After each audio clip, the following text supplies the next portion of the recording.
일반적으로 하는 이야기 하지 않습니까? 흡연이라든가 과도한 음주라든가 뭐 자외선에 과다하게 노출하지 마라 뭐 등등 여러 가지 환경적 요소들을 많이 이야기를 하는데, 저는 이 시점에서 무엇을 먹을 것인가라는 책을 쓴 콜린 캠벨 교수님의 이야기를 좀 인용해서 이야기를 드리고 싶습니다. 그게 뭐냐면, 암이라고 하는 것은 씨가 뿌려지는 이제 발연기, 이 씨가 뿌려지는 거죠. 잔디밭에 잔디 씨가 뿌려지고요. 그 다음에 이것이 이제 자라나기 시작하는 촉진, 그 다음에 더 완벽하게 번성해 나가는 진전기, 이렇게 해서 3단계를 보통 거쳐서 진행이 되는데, 대부분의 발암 물질들은 스스로 암을 발생시키지 않는다. 그러니까 발암 물질이 뿌려졌다고 하더라도, 잔디 씨앗이 뿌려졌다고 하더라도 씨앗이 자라날 수 있는 환경, 온도가 맞고 그 다음에 물이 뿌려지고 했을 때 씨앗이 싹이 트듯이, 암 역시도 대부분의 발암 물질은 스스로 암을 발생시키지 않는다. 이 발암 물질은 효소의 작용으로 반응성이 강한 물질로 변환이 됐을 때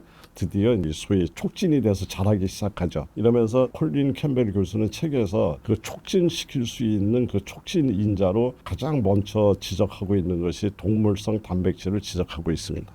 그리고 콜린 캠벨 교수와 같이 암에 대해서 연구하고 있던 많은 학자들이 이와 더불어서 또 지적하고 있는 것이 뭐냐면, 잘못된 기름, 포화지방산이 많이 들어있는, 소위 얘기해서 트랜스 지방이라든가 변질된 산패가 된 기름 뭐 이런 거, 그 다음에 당으로 이야기하면 정제된 당, 이런 것들이 이 암을 촉진시키고 발현하는 인자로 작용한다, 이렇게 돼 있습니다. 그래서 정리를 하자면, 동물성 단백질의 양을 줄일 것, 그리고 변질된 기름들의 사용들을 아예 주방에서 몰아내자. 그 다음에 정제된 당, 이 설탕을 중심으로 해서 여러 가지, 생각보다 주변의 인스턴트 식품이라든가 마트에서 상업화돼 있는 이런 우리 먹거리 속에는 여러 가지 그 정제된 당을 함유하고 있는 경우가 종종 있습니다. 그래서 이런 것들을 좀 줄이는 노력으로부터 암을 예방하는 그런 시작점이 돼야 되지 않을까, 이렇게 생각합니다. 암을 예방하는 음식들은 항염증 작용, 그러니까 암도 염증이다, 이렇게 정의를 한다면 이제 염증을 억제할 수 있고요. 그 다음에 산소를 마셔서 호흡을 하고 살아가지 않습니까? 그러나 산소 때문에 우리 몸에 있는 세포가 망가지고 녹쓰는 거, 이걸 우리는 산화 스트레스라고 얘기를 하는데, 이런 어떤 염증과 산화 스트레스가 이 암을 일으키는 가장 강력한 어떤 우리 몸의 인체 내에서 일어나는 일이라고 알려져 있습니다. 그렇기 때문에 이런 것들을 예방할 때는 항염증 작용과 항산화 작용이 큰 음식이라든가 먹거리를 이제 추천을 하는 것이 일반적이죠. 그래서 예를 들면 토마토의 라이코펜, 그렇죠? 토마토, 그다음에 베리류, 브로콜리, 십자화과 채소들입니다. 그리고 마늘, 양파, 염증을 없애는 대표적인 강황, 뭐 이런 것들이 많이 이렇게 추천드리고 있는데, 제가 오늘 여러 가지 이런 내용도 중요하지만 하나 정말 팁 형식으로 이렇게 제가 꼭 드리고 싶은 거는 두 가지 음식을 추천드리고 싶은데, 하나는 해조류입니다. 그 해조류 어떤 것을 드셔도 괜찮습니다. 미역도 좋고 다시마까지 다 좋은데, 이 중에서 김을 제가 추천을 드리는데, 김을 추천드리는 이유는 우선 꾸준히 접하기 쉽고 지속이 가능할 정도로 맛이 있지 않습니까? 그래서 김을 잘 활용하면 좋겠다, 이제 이런 생각이 드는데요. 이 김은 지금 뭐 우리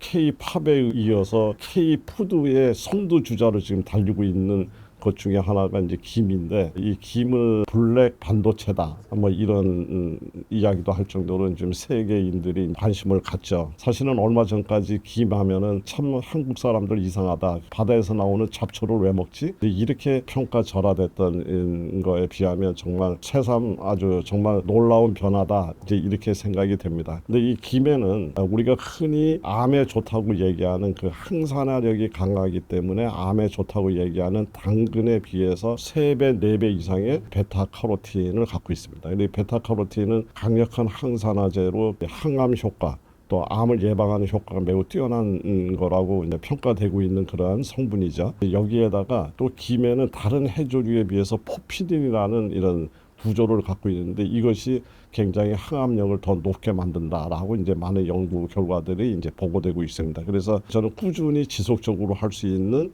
방법 중에 하나가 김을 우리 식탁에서 이제 꾸준히 드시는 이런 것을 생활화했으면 좋겠다는 걸 한번 추천드리는데, 단지 이렇게 조미가 된 김이 아니고 생 김을 가지고 오셔서 생김을 그냥 간장에 찍어 드시거나 살짝 불에다가 이렇게 해서 기름이 산패되지 않도록 처리된 그런 김을 드시는 것을 추천드리고요. 또 하나의 그 추천 음식은 청국장입니다. 이 청국장은 정말 당뇨를 포함해서 고혈압으로 해서 고지혈 모든 병의 만병통치다라고 얘기할 정도로 정말 기능이 매우 뛰어난데요. 이 코 안에 들어있는 여러 가지 단백질 성분도 그렇고요. 그 다음에 수용성, 지용성 식이섬유, 또 복합 탄수화물로 형성된 이러한 것들이 우리 몸속에 여러 가지 노폐물을 제거하고 염증을 없애는 이런 좋은 작용들을 갖고 있습니다. 그러면서도 코를 숙성시켜서 만들어내는 청국장 안에는 제니스테인이라든가 이런 어떤 발효 과정에서 만들어지는 여러 가지 각종 항산화 물질들이 장을 건강하게 만들 뿐만 아니라 면역 체계를 굉장히 강화시켜주는